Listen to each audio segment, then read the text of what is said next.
હતો અને ત્યારબાદ હત્યાનો જે મામલો સામે આવ્યો છે, શું છે સમગ્ર પ્રકરણ? છાપી પોલીસ સ્ટેશનના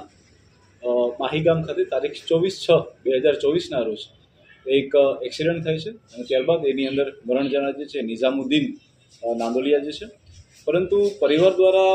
આ એક્સિડન્ટ છે તેની કોઈ બાબતની જાણ પોલીસ સ્ટેશનને કરવામાં આવતી નથી અને ત્યારબાદ જે છે એ ડેડ બોડીને દફનાવી દેવામાં આવે છે અને ત્યારબાદ જે છે એ પરિવાર દ્વારા જ આ કેસને ક્લોઝ કરી દેવામાં આવે છે. પરંતુ આ બાબતની જાણ જે છે એ ધીરે ધીરે પોલીસને જાણ થતાં અને ગ્રામજનોએ બી આવી અને રજૂઆત કરતા તારીખ 20/7/2024ના રોજ છાપી પોલીસ સ્ટેશન દ્વારા એડી આની અંદર દાખલ કરવામાં આવે છે અને ત્યારબાદ એક્ઝિક્યુટિવ મેજિસ્ટ્રેટની હાજરીમાં જે જગ્યાએ દફનવિધિ થઈ હોય છે ત્યાં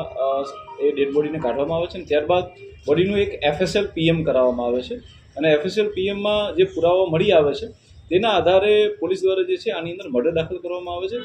ત્યારબાદ SOGની ટીમની અંદર બી 2-3 અલગ અલગ ટીમો પાડી અને કન્ટિન્યુઅસ આની અંદર હ્યુમન સોર્સિસથી અને ત્યારબાદ ટેકનિકલ સોર્સિસ સાયબર દ્વારા બી ઊંડાણપૂર્વકની તપાસ કરવામાં આવે છે, જેની અંદર લોકલ પોલીસ બી ખૂબ ઊંડાણપૂર્વકની કામગીરી કરે છે. અને ત્યારબાદ આ આખો બનાવ જે છે એ કોઈ એક્સિડન્ટ નહીં પરંતુ એક મર્ડરનો હતો. ત્યારબાદ એ બાબતો ખુલ્લી પડે છે. આ મર્ડરની બાબતમાં જો આપને જાણ કરવામાં આવે તો જે મરણ જનાર છે નિઝામુદ્દીન, તેમના જે સગા ભાઈ એટલે કે અલ્તાફભાઈ હનીફભાઈ નાંદોલિયા અને તેમના 2 ભાગિયા એટલે કે સલમાન બલોચ અને રહીમ બલોચ દ્વારા આ હત્યા કરવામાં આવી હતી. હત્યાનું જે કારણ અને જે મોટિવ છે એ જે અલ્તાફ હનીફભાઈ નાંદોલિયા છે તે તેમના ભાભી સાથે અનૈતિક સંબંધો છે, જેની જાણ પરિવારને અને ઘણા બધા લોકોને થતાં અવારનવાર ઝઘડાઓ થતા હોય, જેથી કરીને કાંટો કાઢી નાખવા માટે તેઓ દ્વારા આ હત્યાને અંજામ આપવામાં આવેલો હતો. આ હત્યાને વધીને કંઈ થાય તો આ હત્યાને માત્ર એક એક્સિડન્ટની અંદર ખપાવવા માટે તે લોકો દ્વારા એક ભારે ટ્રેક્ટર બી લઈ આવવામાં આવે છે અને ટ્રેક્ટર દ્વારા પણ એની અંદર એક્સિડન્ટ કરાવવામાં આવે છે. પરંતુ પોલીસ દ્વારા સમગ્ર ઘટનાની તપાસની અંદર ઘણા બધા સાંયોગિક પુરાવાઓ, તમામ CCTVના ફૂટેજો,